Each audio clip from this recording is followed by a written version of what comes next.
As leaders, what have you done to ensure you empower your people economically? What I know for sure, if tomorrow the oil industry took off, tomatoes, bananas, chicken, everything will be required. Goat's meat will be required.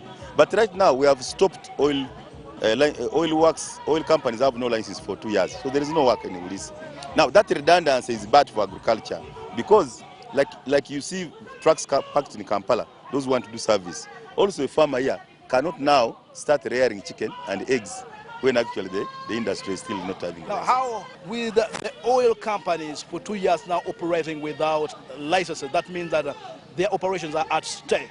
How has this affected the economic growth in Bunyoro? Before the license expired, our worry was that a lot of dollars are coming and Uganda ceiling will lose value and we start using only the dollar.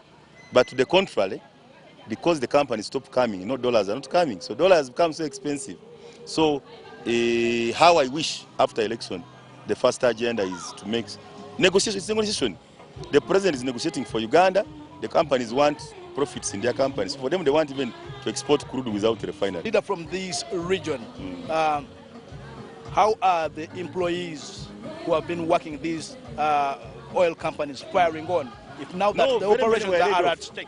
Very many were laid off, unfortunately, and a lot of equipment is packed. I'm sure those who got loans to acquire equipment are in problems.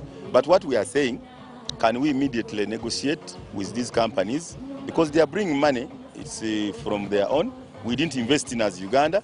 The only difference now that oil has been confirmed commercial.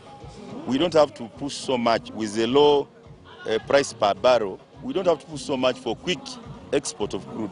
What we need to push now is for quick refinery to produce oil not only for Uganda, but for East Africa, for Burundi, for DRC, and for Congo. If we do that, Southern Sudan and Congo, we are actually going to get more benefits in the value chain. You're a member of the oil committee in Parliament. You Yes. sit on that committee. Would like to know from you now, what has been the problem between the Uganda government and the oil companies to have the oil licenses signed? It's a balancing act. The oil companies is a private company. They want fast speed. They have to report their company's profit. And they have short-term interest and medium-term. The government of Uganda has unborn children, has generations to come, has to consult parliament. So at that level, the law is delayed. The consultations are going on.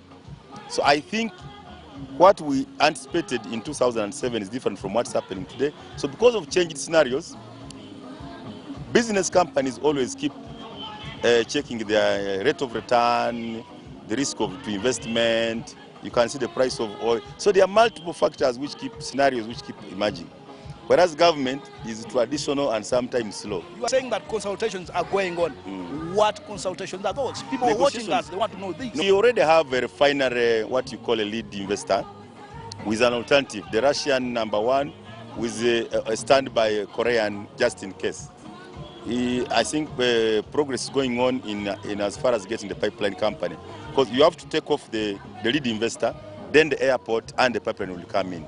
But what's most important is that for the prospecting companies, the moment there's a refinery, because the oil comes from downstream. So downstream, you have to do upstream. Upstream, you have to license the companies, to do extended well testing, to do development phase for 3 years, and then start production. So those are challenges we are facing right now. Thanks, Honorable Mukitale, for joining us on this interactive. Thanks so much. Thanks.